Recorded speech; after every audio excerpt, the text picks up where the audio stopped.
Hello and welcome to another episode of Growing Up B2B. I'm your host, Ed Delia. I'm the second generation president of Delia Associates, the place where B2B brands go to grow. Today's guest brings a unique perspective to the podcast. He's working in a family owned business while continuing a professional legacy that started with his father more than 2 decades ago.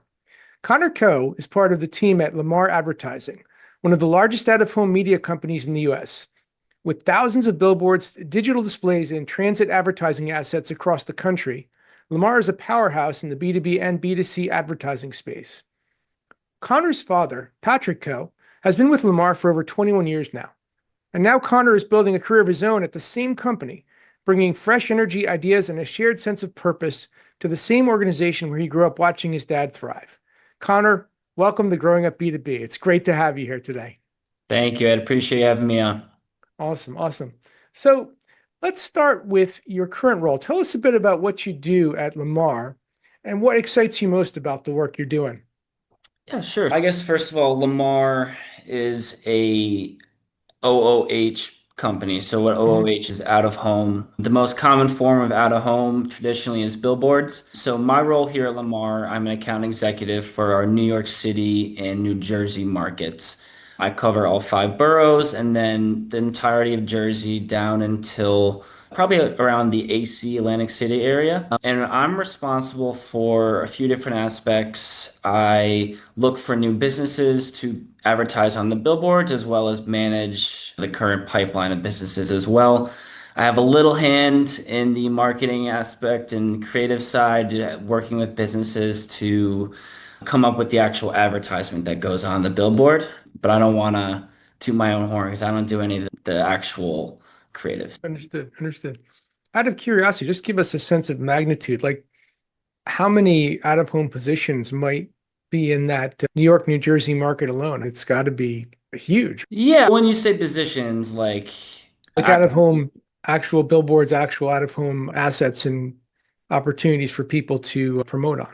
100%. In New Jersey alone, I'd say we have this year's been a big year for us. So coming up on 90 plus just digital bulletins.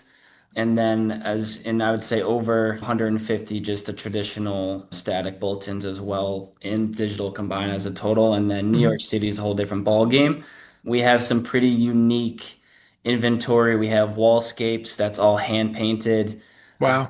We have digital newsstands in Bryant Park, Herald Square, and then in the different boroughs, the common kind of inventory you'll see are basically smaller versions of our traditional vinyl billboards. We call them Mhm. posters and junior posters.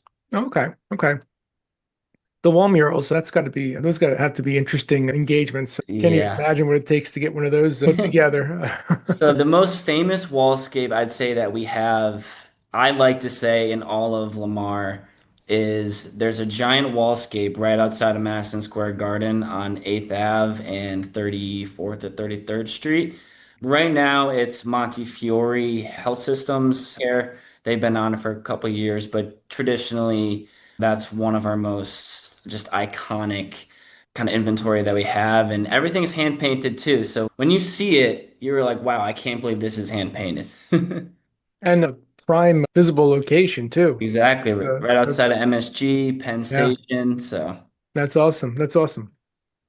So your father, Patrick, has been at Lamar for over 2 decades now. Talk for a minute. What was it like growing up, seeing what your dad did, having a little bit of visibility to the company, or did you not really see what he was up to? Did you have a sense of what he was doing when you were young? yeah, it's funny. I've always heard him a couple of buzzwords that were pretty common, like leases, amendments, real estate. So he does all the real estate for the Connecticut and Western Massachusetts region for Lamar.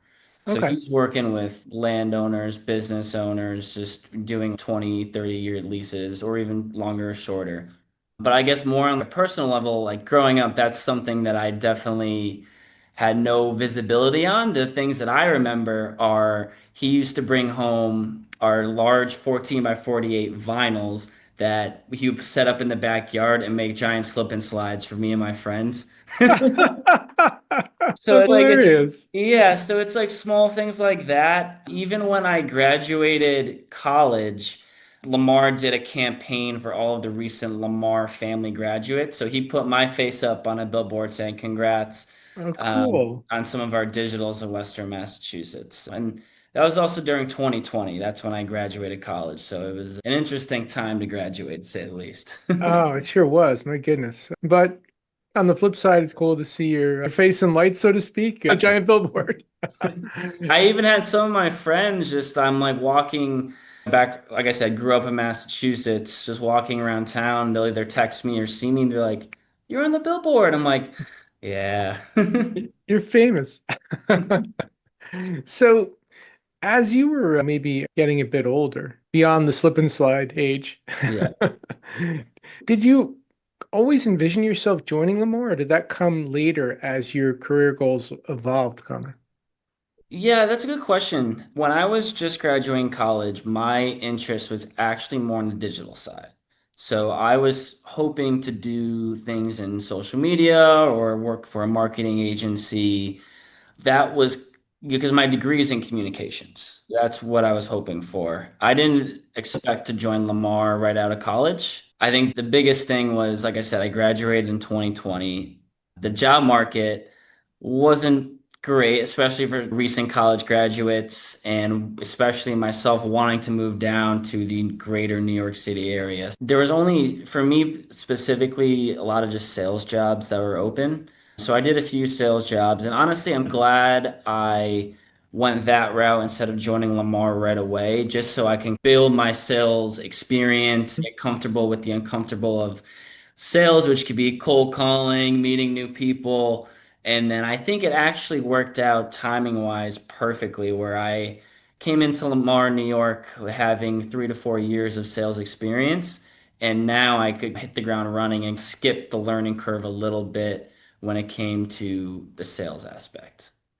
So, coming out of school, did you have a sense that sales profession was the general direction you wanted to head in? Were you pretty set on that as you were coming out of school? Not at all. Okay. I didn't want to do it. That was actually what I wanted to do the least. Like I said, just over the years doing different types of sales. So I started off doing telecom sales for working for a third party for the city in New York City. And then I went to doing staffing and recruiting for tech and data science. And now complete 180 doing ad sales, out of home sales. Yeah. But this is by far my favorite type of sales just because it's more interpersonal. I'm going out and actually meeting with my clients, sitting down with my clients, meeting new clients, doing things like this where I feel like I'm making more of an impact and it just from a personal level it resonates with me more than just the transactional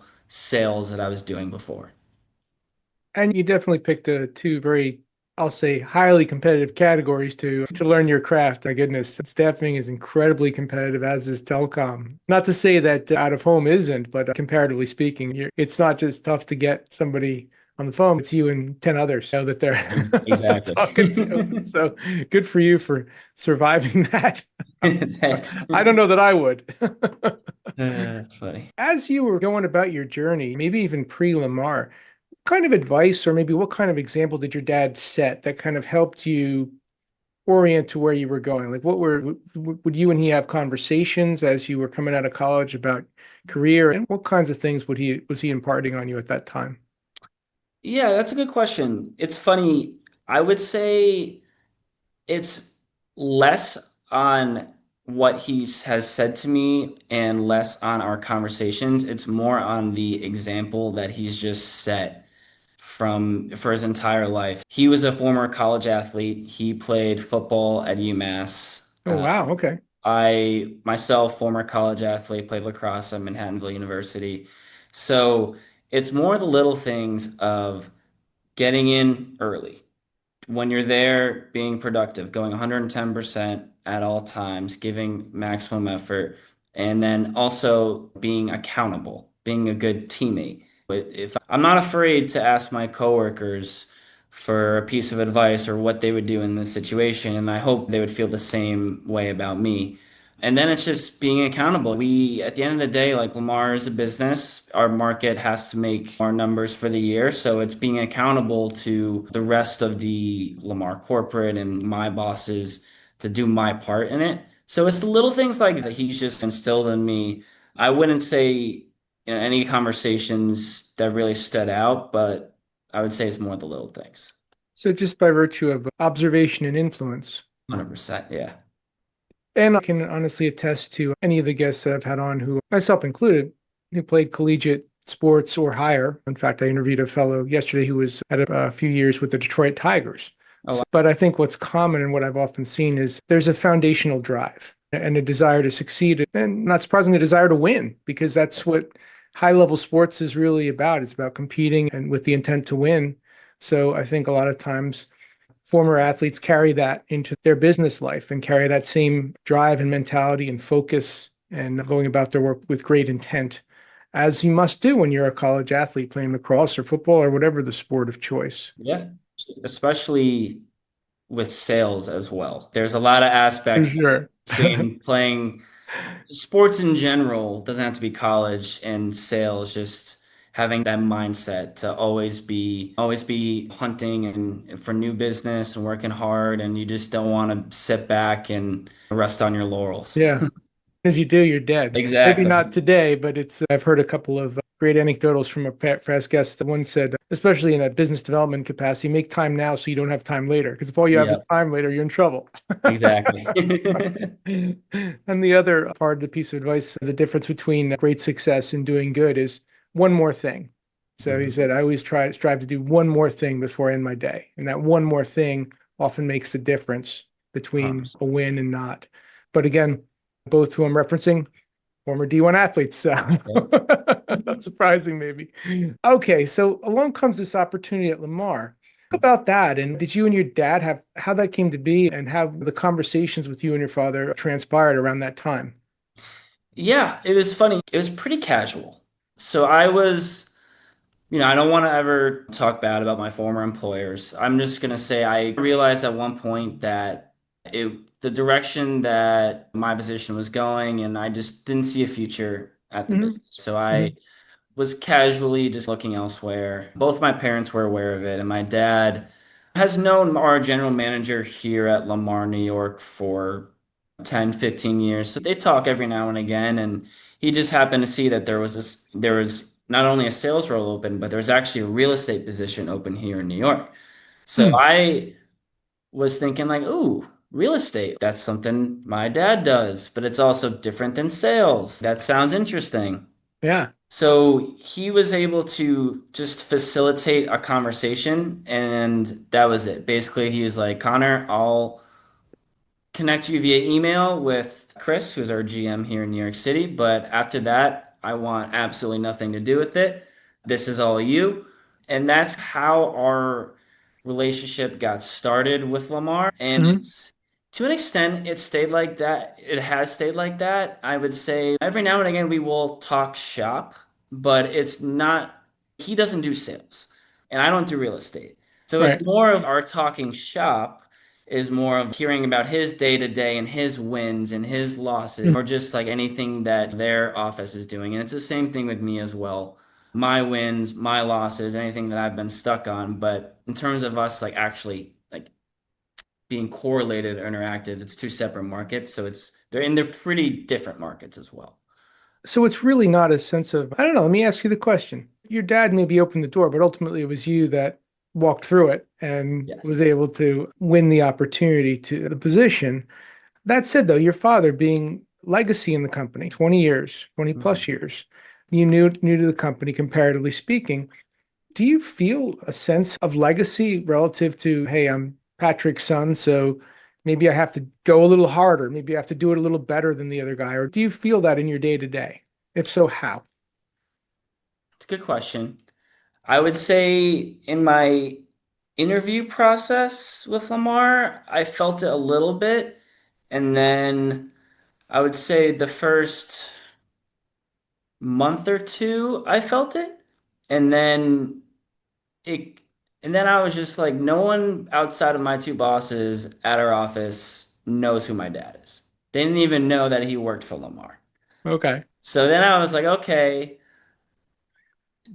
it's a clean slate. And then just like I would say early on, like I did feel a little bit of pressure just knowing that both my bosses knew my dad and they have like corporate events every now and again where like all the bosses from different regions will meet. That's happened. So I was like, oh, I wonder if they're talking about me.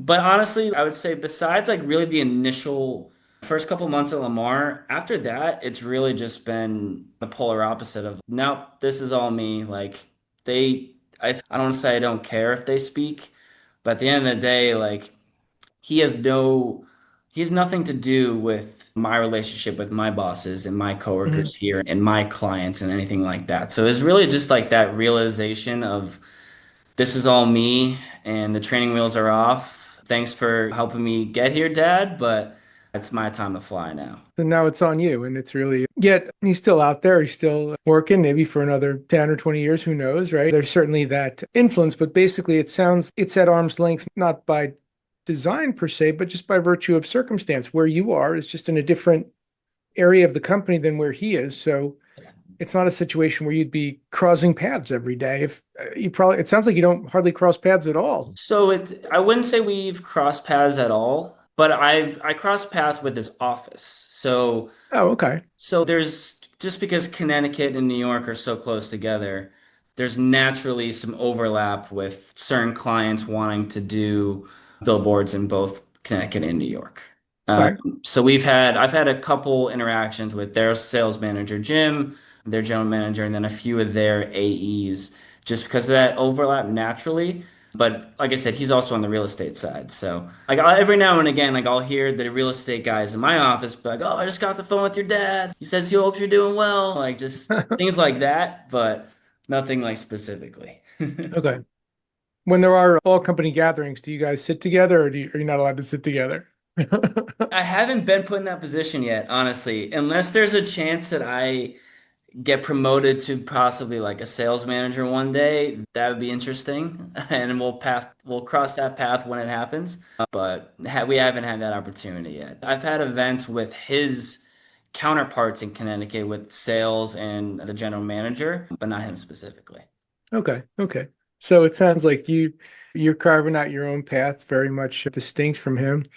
Although he's, as I said, he's out there, and I suppose he's still available. If you ever did have a, hey, could use some advice, he still A makes hundred himself per- available for all that a stuff. 100%. I've even asked him just to see if he did know anything about sales. Just to like when I like if I'm like home for a week, say like Thanksgiving's coming up in like a couple months, like I'll be home for probably 4 or 5 days. And if I get a request like and he's right there, I'm like, oh hey, like what are your thoughts on this? Typically his response is like, I have no idea, ask your sales manager. I'm like, yeah, okay. Thanks, Dad. At least he's honest. Yeah. So, out of home has obviously changed a lot, especially with some of the digital capability and data-driven tools. Talk about that for a minute. What trends and what's coming right now, Connor, that's really exciting you in Lamar's space as it relates to out of home? Yeah, so out of home is just ever growing. Like I said, when we started this podcast, I think I mentioned out of home, OOH. Traditionally, people think of billboards, right? It's certainly grown from the Lamar aspect of we have the digital newsstands, we have the wallscapes, we have all the different types of inventory. But if we're speaking outside of Lamar, when you go to New York City, you're seeing different like bike drivers that have advertisements on the back. You have taxi cabs, the tops of those. You had subway ads. I've even seen, which is pretty funny, Ed. I saw this on LinkedIn a couple weeks ago or a couple months ago. There is this company, I forget what it's called, but their type of out of home is in fortune cookies, and they do all the ads inside of fortune cookies. Okay. And I was like, that's interesting. It's unique, standalone right there. Yeah. But people can get super creative with the different types of out of home. I would say something that's really taken off with out of home with Lamar and also in general is digital out of home. Like, for example, we have so many static billboards over the years that we've been converting to digital. And then just obviously And you think of New York City, there's Times Square, there's the full motion capability, there's the 3D ones that really stand out. Our Bryant Park and Herald Square digital newsstands, they have the full motion capability. So you'll see a lot of, I would say specifically for those ones, a lot of clothing brands do quick 8 to 10 second videos, but on all screens. You can put QR codes on those ones as well. So it's really good for just brand activations. But short answer to your question, digital out of home is certainly the up and coming thing, and that's something to keep an eye on. So that being said, do you think that there will always, and I've seen both, and yes, it is quite impactful. And do you think there will always be a place for that static out of home? Do you think there, are we going to a future where digital will just dominate the landscape, or do you think there will always be a mix? I think there will always be a mix. I still think there's, like I said, I don't want to say anything with Lamar that's above my pay grade. This is just me just Yeah. speculating. I still think that there's gonna be a mix. Short Mhm. answer to your question. I will say though, the way that things have been going, I wouldn't be surprised if from an out of home just universe, the digital keeps growing, but I don't see a scenario where those static vinyl boards go away. Okay. Okay. And I would also think that when it comes to, say, a metropolitan area, like Times Square, Mhm. there's different rules of engagement than when you're driving down a major highway out in New Jersey, A hundred in percent. terms of what you can do and what you can't do, so as not to have 10 car accidents because everybody's looking at a really cool. Exactly. No, so it's funny you mentioned that. So there's a couple things that kind of come to mind. So we've had a lot of like businesses wanting to do out of home with us. So there are a couple things. One is QR codes. We can't put that up on, say, like a highway bulletin or digital bulletin because that's instantly hazard to the driver and all the surrounding cars. And it's the same thing with full motion creatives as well. So that's something that we were not able to do on any highway or just wherever there's a lot of vehicular traffic. But for example, the digital newsstands that we have, Bryant Park, Herald Square, full motion capability because the majority of the audience is foot traffic. And that's something you could put QR codes on if you wanted. It's the same thing with Times Square as well on a more grander scale. But when it comes to the traditional, let's just say out of home that you'll see on highways and things like that, it definitely, the simpler the better because you don't want it to be a hazard to drivers. So are those types of, I'd say, rules of engagement or rules of creative, are those typically governed state by state or down to the municipality? Are they, is it usually like New York has certain rules and then New Jersey has different rules, or is it common across states? I would say it's pretty common. New York is truly a different beast than any other, not just Lamar markets, but any market, just because it's predominantly foot traffic compared to Hmm. driving. But yeah, I would say like for Lamar, for example, we only have one other market, and I'll be honest, I forget which one it is, that has some full motion capability digitals. But most of our market is just the traditional statics and then the static digitals. But yeah, to answer your question, I think it's just really like case by case. Okay. Okay.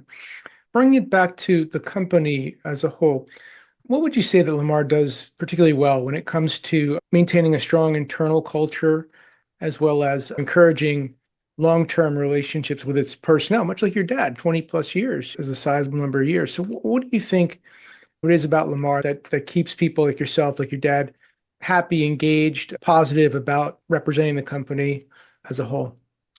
Yeah, I think Lamar does a really good job of keeping everything in-house. And when I say that, most of the Lamar markets, the specific offices for that market are generally small.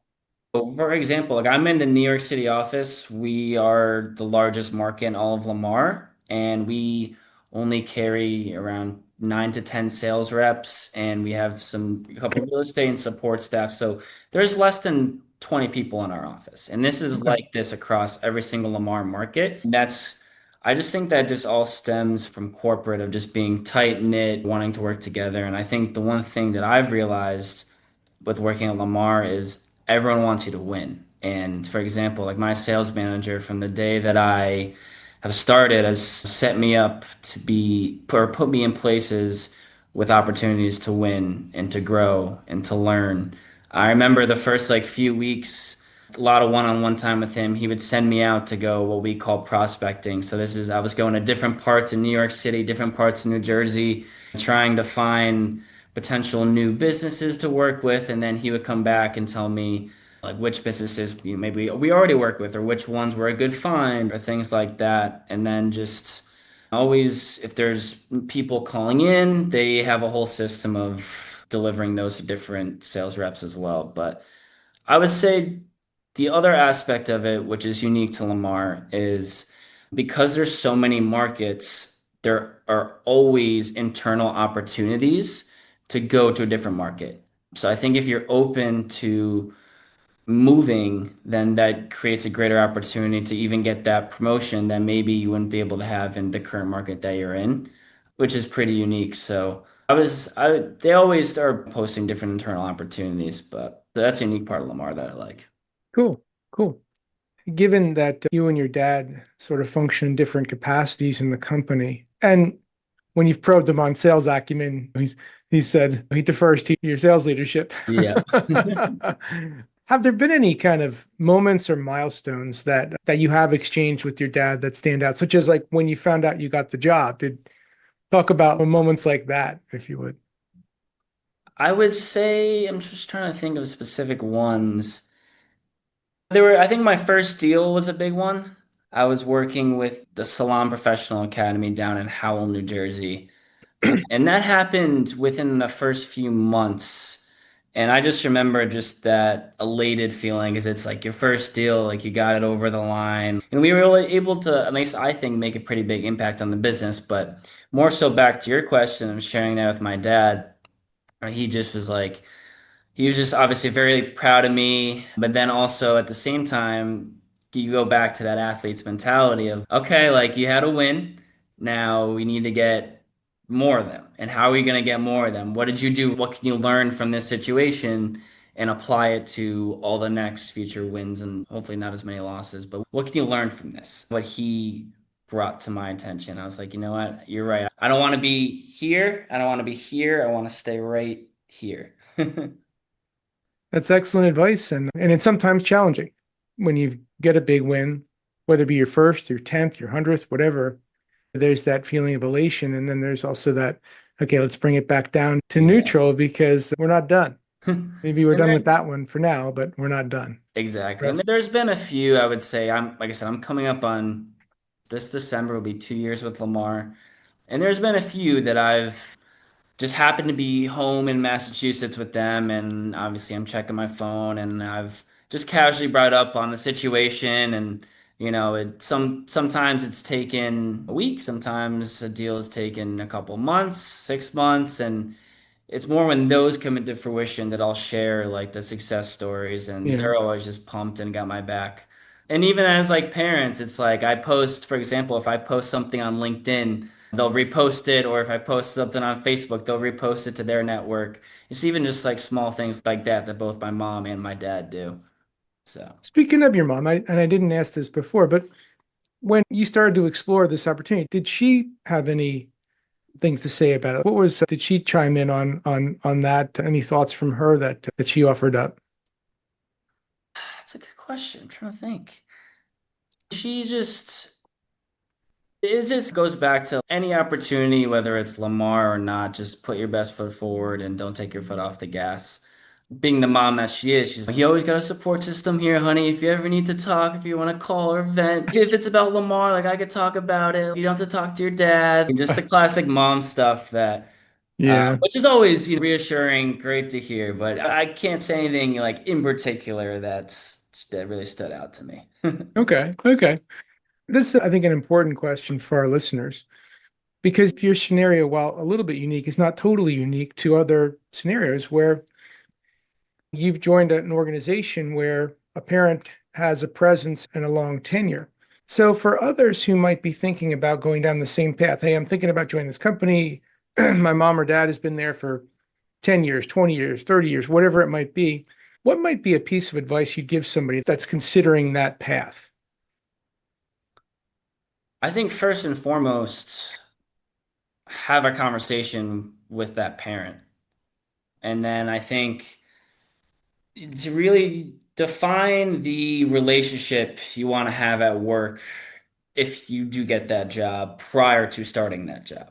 For my instance, I'm pretty removed from my dad, which works for me. I can do my own thing, but I have friends that, for example, taking over the family business, right? And they are working every single day with their parents, and it's a little bit different. It's funny, I'm gonna bring up a comparison that my parents have made before, but it's like when I joined Lamar, it was like the Lakers drafting Bronny James. So you have Bronny and LeBron on the same team. They always like to make that comparison, and then there's early on in those interviews, you'll see, is Bronny going to call LeBron dad, or is he going to call him LeBron, or is he? So it's just things like that to go over, I would say, prior to starting it, that whole journey, as you may, I would say. That's probably the biggest thing. And then really just get that direction you want to go from there, and then got it. Awesome. Said. So looking ahead in your role at Lamar or in the industry in general, what are you really excited about right now? When you look ahead, what's exciting you? What's getting you amped up and excited for the now or for the near future?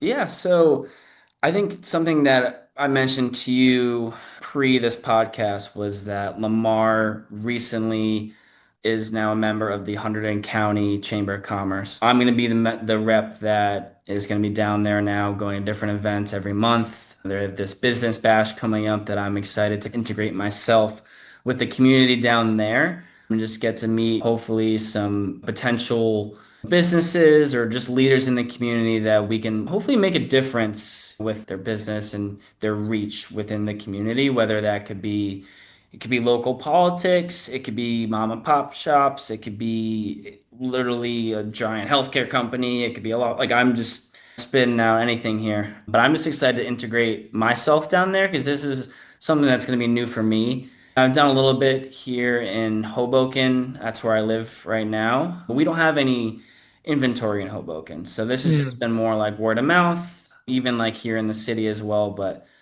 in terms of Lamar, like I said, I not at liberty to say anything that's above my pay grade in terms of any like expansion or anything like that's something that I can't speak on. But specifically for me, the Hunterdon County Chamber of Commerce, I'm pumped about.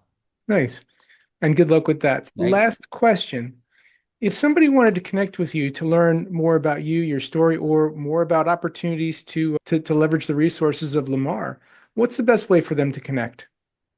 Yeah, 100%. So either I would say phone, email, or even LinkedIn. I'm very active on LinkedIn, but I would say the quickest response you'll get from me would probably be by email. My email is ckeough, which is CKEOUGH at lamar.com. I'm not sure if you do any links in the bio or anything or in the description, if you want to throw that in there as well. We absolutely will, and we do. Awesome. Okay.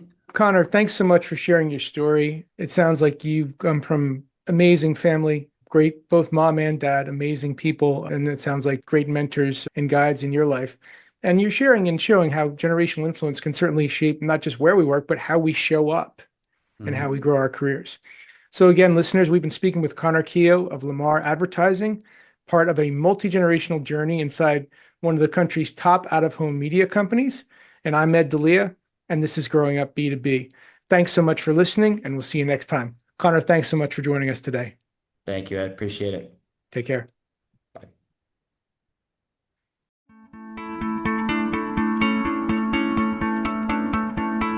Hey, thanks so much for tuning into Growing Up B2B. To explore more episodes and insights, visit podcast.delianet.com. And if you've enjoyed this episode, please give us a rating or review on your podcast platform of choice. Having worked with hundreds of family-led businesses across my career, and being a second-generation leader myself, I'm on a mission to help every family business I meet achieve next-level growth for their organization. So feel free also to connect with me on LinkedIn and let's support each other. You can also find out more about my company at delianet.com. Again, I'm your host, Ed Delia. And thanks so much for joining us today. Take care.